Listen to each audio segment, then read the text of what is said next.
하나님의 또 다른 이름은 말씀입니다. 확인해 보실까요? 시작. 태초에 말씀이 계시니라. 이 말씀이 하나님과 함께 계셨으니 이 말씀은 곧 하나님이시니라. 그래서 말씀이 하나님이시고 하나님이 말씀이신 거예요.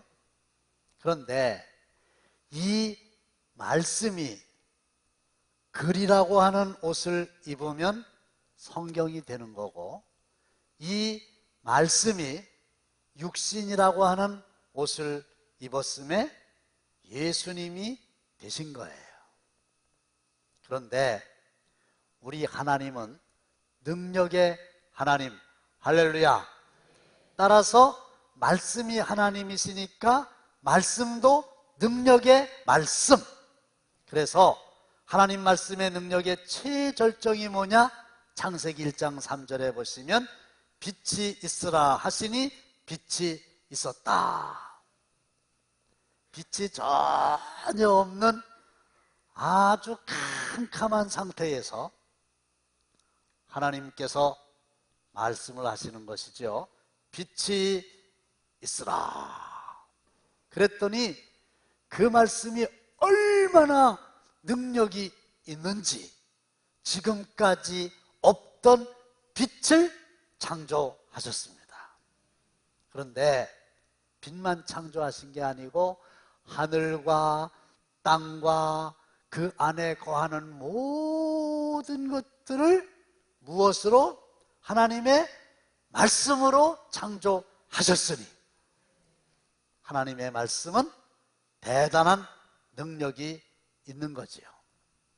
그런데 이 능력에 하나님께서 하나님의 형상을 따라 하나님을 닮은 사람들을 만드셨고, 그 사람들에게만 입으로 말을 할 수 있는 특권을 주셨어요.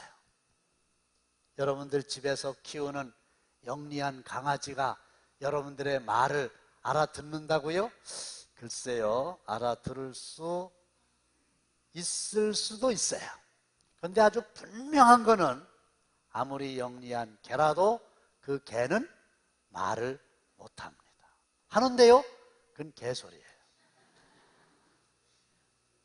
근데 가만히 어느 날 생각해 보니까 참 하나님의 섭리가 감사한 것이, 만일에 집에 갔는데 그 강아지마저도 말을 한다고 하면 얼마나 골치 아프겠어요.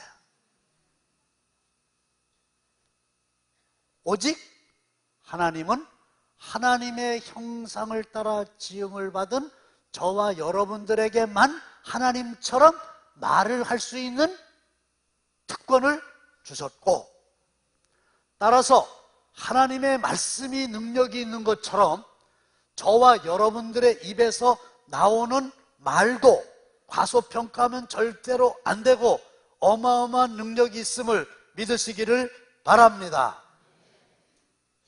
시작. 죽고 사는 것이 혀의 힘에 달렸나니 혀를 쓰기 좋아하는 자는 혀의 열매를 먹으리라. 그래서 우리 입에서 나오는 이 말은 하나님의 말씀처럼 우리의 예상을 깨고 어마어마한 능력이 있으니, 나의 말에도 능력이 있고 너의 말에도 능력이 있고 우리 모두의 입에서 나오는 말에는 어마어마한 능력을 하나님께서 허락하여 주셨습니다.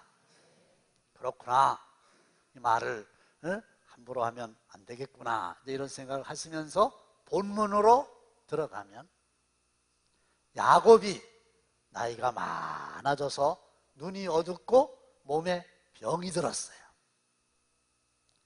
이 이야기를 야곱의 아들인 요셉이 듣게 되지요. 그러니까 얼른 아버지에게로 달려갑니다. 왜 달려갔을까요? 당연히 아버지가 병이 들었으니까 걱정이 되어서 달려간 거죠. 이때 말씀이 나오면 참 좋은데요. 그런데 요셉이 아버지의 병세가 악화돼서 걱정되어 나갔다 하는 말도 맞는 말이지만은 더 중요한 이유는, 요셉은 영적인 소중한 원리를 알고 있었으니, 그게 뭐냐? 믿음의 조상에게는 축복의 권세가 있다, 이걸 아는 거예요. 자식을 축복하는 일은 부모가 가진 가장 고귀한 권세요, 가장 무거운 책임입니다.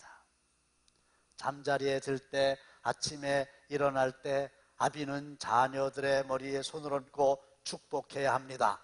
중요한 인생의 문제를 결정할 때, 먼 곳으로 여행을 할 때, 군대에 나가게 될 때 아비는 자녀들의 머리에 손을 얹고 축복을 해야 합니다. 입학이나 진학을 할 때, 생일을 맞았을 때, 결혼을 앞두고 아비는 자녀들의 머리에 손을 얹고 종종 축복을 해야 합니다. 그런데 이 많은 축복 가운데 가장 중요한 축복은 부모가 자신의 죽음을 예견했을 때, 자신의 걸어왔던 인생 여정의 모든 복을 담아서 자녀를 축복하는 그 순간인데, 오늘 본문이 바로 그 순간이에요.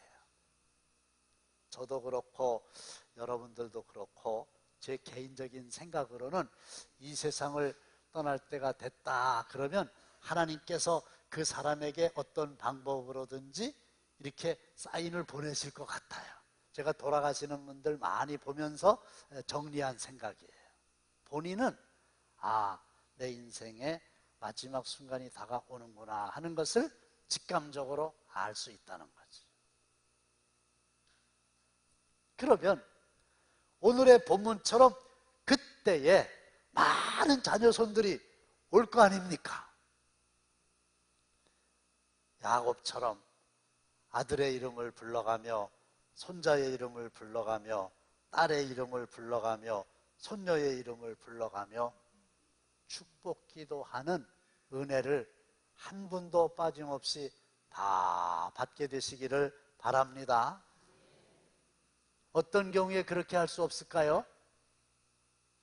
밖에 나가가지고 갑자기 대형 사고를 만나서 가족에게 축복기도 하기는커녕 가족들이 전혀 임종의 그 순간을 맞이하지 못한다. 그러면 축복기도를 어떻게 하겠어요?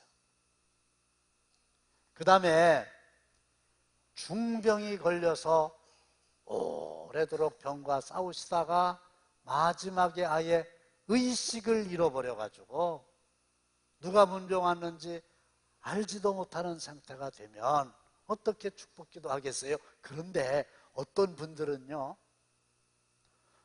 이 세상을 떠나는 그날도 새벽 기도 가서 하나님께 기도하고,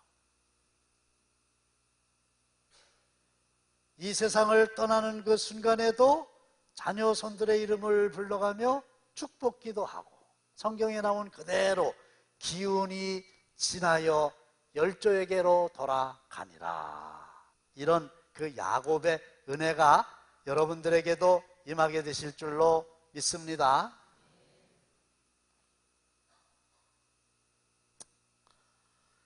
그래서 이 요셉은 아버지가 위험하다 그럴 때 혼자 간 게 아니고 자기의 두 아들을 데리고 갔어요.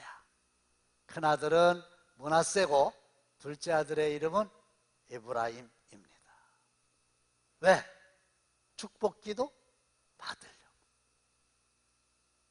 그런데 야곱도 요셉이 왔다는 이야기를 듣고 있는 힘을 다 짜내가지고 침상에 앉았다 그랬어요. 이 얘기는 뭐예요? 이제 병이 들어가지고 마지막 순간에 침상에 이렇게 누워 있었다는 얘기겠죠.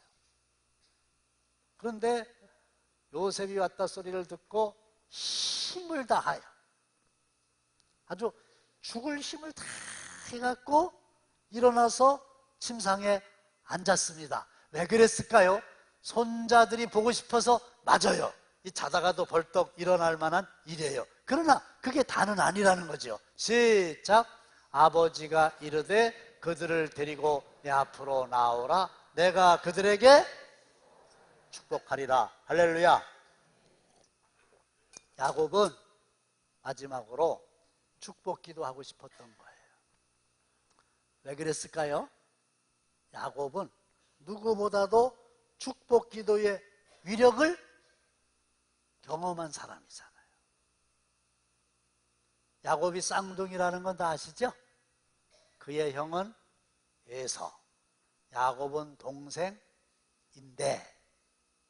욕심이 많아가지고 어느 날 아버지를 속이고 형도 따돌리고 야곱이 눈이 어두운 이삭에게 가서 형이 받을 축복 기도를 가로채가지고 자기가 마음껏 받았잖아요.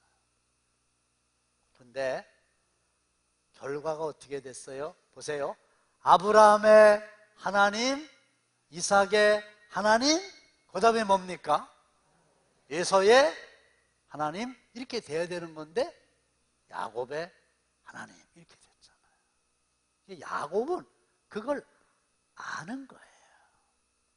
누구보다도 축복 기도의 능력을 알기 때문에 마지막 순간이지만 그야말로 죽을 힘을 다해서 침상에 앉아서 축복 기도를 준비하는 거지요. 그래서 저도 그렇고 여러분들도 그렇고 기회 있을 때마다 힘써서 축복 기도를 많이 하시기를 바랍니다.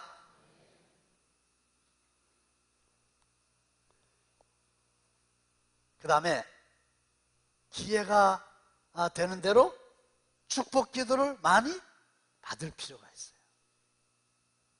제가 말씀드렸죠? 제 초등학교 때에 우리 어머니가 날마다 주무시기 직전에 내 머리맡에서 내 이름을 불러가며 축복기도 하셨는데 참 별거 아닌 것처럼 여겨졌을지라도 그게 능력이 있는 거거든요.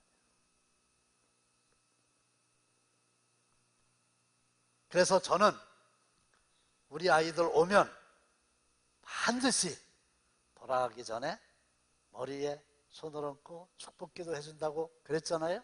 그리고 만나기가 어려우면 전화기에다 대고 축복기도 하고 이러는 거예요. 아이들 어렸을 적부터 하면 더 좋지요. 우리 쇠마학당에서 이 축복기도를 매주 권장합니다. 그래서 다시 한번 축복기도를 많이 하시고 또 축복기도를 많이 받으시기를 바랍니다. 왜?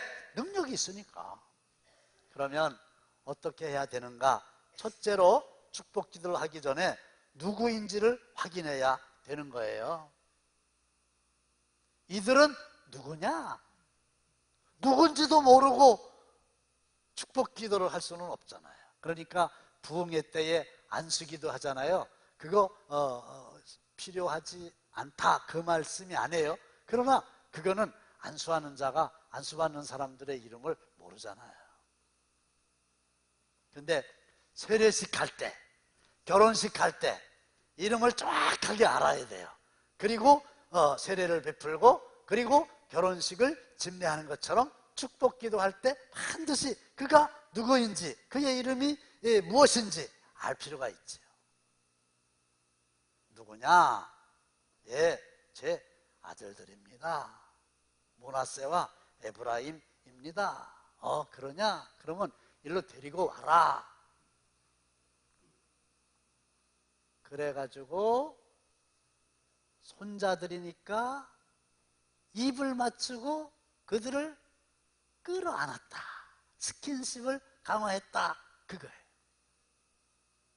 축복기도 하기 전에 너무 필요한 일이죠. 이 대목에서 저는 개인적으로 남편이 아내에게 축복기도 할 수 있다고 생각합니다. 왜냐? 남편은 아내의 권위자이기 때문에 그런 겁니다. 제 아내는 자기 몸이 아플 때나 송구영신 예배 드린 날에는 꼭 저보고 안수기도를 해달라고 해서 제가 하죠.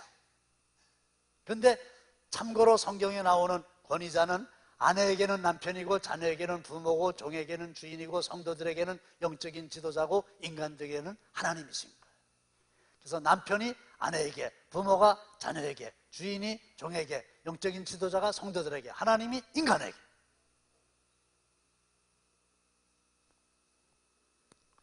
권위자이니까. 그리고 독담을 하는 겁니다. 세상에 내가 네 얼굴을 보리라고는 꿈에도 생각을 못했는데 하나님께서 너뿐만 아니라 나에게 네 자손까지도 보게 해주셨구나. 너무 기쁘다. 사실 야곱은 요셉이 진짜로 죽은 줄로 얼마 동안 알았잖아요. 왜? 요셉의 형제들이 요셉을 팔고 짐승의 피를 묻힌 옷을 가져와서 짐승에 찢겨 죽었다고 거짓말했기 때문에. 그런데 시간이 흐르고 요셉의 형들이 양식을 구하러 애굽에 갔다가 여차여차해서 자기의 동생 팔아버린 요셉이 애굽의 국무총리가 됐다는 사실을 알게 되잖아요. 돌아와서 아버지에게 고합니다. 야곱이 애굽으로 갑니다. 그래가지고 요셉을 만나고 애굽에서 나온 손자들까지 만나게 되니까 너무 기쁘다. 하나님이 나에게 네 자손까지도 보게 하셨구나. 그런 다음에 머리에 손을 얹고 기도를 하게 되는 거죠. 13절 한번 보실까요? 이런 겁니다. 자, 제가 야곱입니다. 요셉이 자기의 두 아들들을 데리고 옵니다. 머리에 손 얹고 축복기도 해야 됩니다. 그런데 요셉은 큰아들 므낫세를 야곱의 오른손 밑에, 에브라임을 왼손 밑에, 머리를 갖다 놓는 거예요. 그렇게 하고 축복기도 해달라는 거죠. 근데 사건이 생겼잖아요. 어떻게 기도했다고 그랬어요?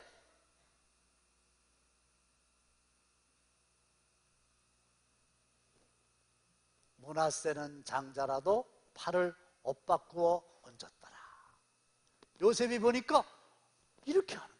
그래서 차남의 머리에 오른손을, 장남의 머리에 왼손을 얹고 기도하는 거예요. 아버지, 그렇게 하면 안 돼요. 그랬더니 아버지가 하는 얘기가, 나도 다 알아. 내가 나이 많아가지고 늙어가지고 병들어가지고 눈이 어두워가지고 실수한 게 아니고 내가 뻔히 알고 내가 의도를 가지고 이렇게 한 거야. 그리고 기도를 했어. 그런데 어떤 결과가 나타났나요? 집에 가서 성경을 쭉 좀 읽어보시면 좋은데, 이 야곱으로부터, 할아버지로부터 축복 기도를 받기 전까지는 성경에 나오는 이름의 순서가 장남 므낫세가 당연히 먼저 나오고 차남 에브라임이 당연히 뒤에 나와서 므낫세와 에브라임 이렇게 돼 있는데, 정말로 그 축복 기도를 받은 후에는 한 번도 예외 없이 에브라임, 므낫세, 에브라임, 므낫세 이렇게 에브라임의 이름이 므낫세 이름 앞에 나오는. 그 얘기는 뭐예요? 오른손으로 했더니 그가 더 잘 됐다는 얘기인데, 사랑하는 성도 여러분, 오른손으로 했느냐 왼손으로 했느냐, 그것도 자녀들에게 영향을 끼쳤다면, 아니 끼쳤다면이 아니라 성경에 보면 끼쳤어요. 그렇다면 축복 기도를 했느냐 안 했느냐, 많이 했느냐 조금 했느냐가 영향을 안 끼치겠어요? 그런데 믿음이 없어서 그러신지, 하나님이 우리에게 그 말에 능력을 주셨는데 그거를 과소평가해서 그런지, 뭐 바쁜 일이 있어서 그런지, 특히 이 자녀들에게도 축복 기도하는 것을 소홀히 한단 말이에요. 5개 나라로 축복 메시지를 전하는 로봇 목회자가 생겼어요. 말틴 루터의 고향이자 종교개혁의 성지인 독일 비텐베르크에 있는 종교개혁 500주년 기념 전시장에 5월 30일 날 등장을 한 거예요. 저 목사님의 이름은 Bless You To예요. Bless가 축복합니다. You는 뭐 당신 그런 것을 뜻하겠지요? 이 로봇은 터치 스크린과 2개의 팔과 머리 등으로 단순하게 구성되어 있는데, 사람들이 터치 스크린으로 듣고 싶은 성경 구절을 선택을 하면 이 로봇 목회자가 사람의 음성으로 축복의 말씀을 전해주는 거예요. 남자의 목소리 듣고 싶으면 남자, 여자의 목소리 듣고 싶으면 여자. 근데 제가 이 기사를 보면서 사람들이 얼마나 축복의 말씀을 듣고 싶어 하면은 저렇게 비싸게 로봇을 만들어 가지고 로봇의 입술을 통해서나마 축복의 말씀을 듣고 싶어 할까? 좀 뭐하러 사요? 그냥 내가 하면 되지. 일본의 에모토 마사루라고 하는 분이 쓴 물은 답을 알고 있다, 그런 책이 있는데, 이 책의 내용은 아주 간단합니다.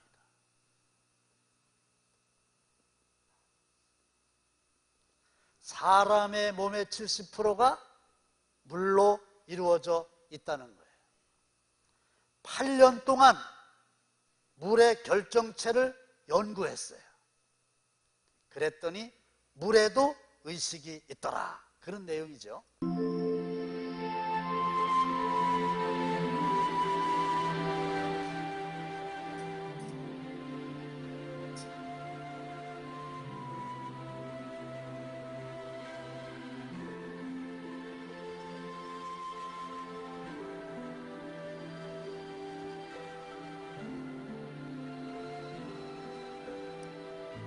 좋은 말은 물을 아름답게 만들고 나쁜 말은 물을 혐오스럽게 만드는 거예요.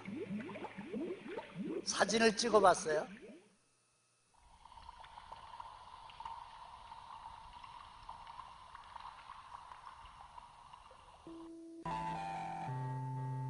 바보, 이 말을 들려주면 물의 결정체가 깨지는 거예요. 무관심, 이런 단어를 보여주기만 해도 물의 결정체가 흩어지는 거예요. 악마,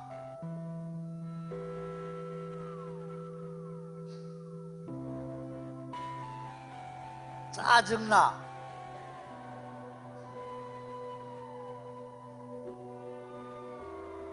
하지 못해. 그런데 기분 좋은 말은 물의 결정체를 아름답게 만듭니다.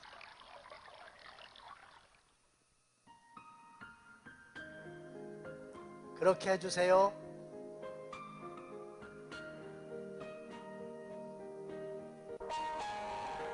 정말 잘했어.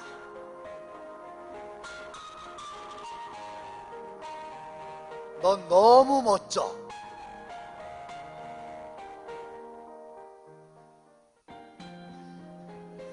지혜,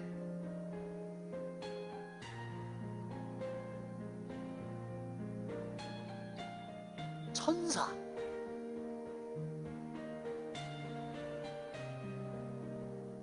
고맙습니다. 이런 말을 들려주면, 그리고 물을 사진으로 찍었더니 물의 결정체가 너무 보시다시피 아름다운 거예요. 우리는 서로에게 어떤 말을 해야 할까요? 이거예요. 자, 오늘 말씀을 맺습니다.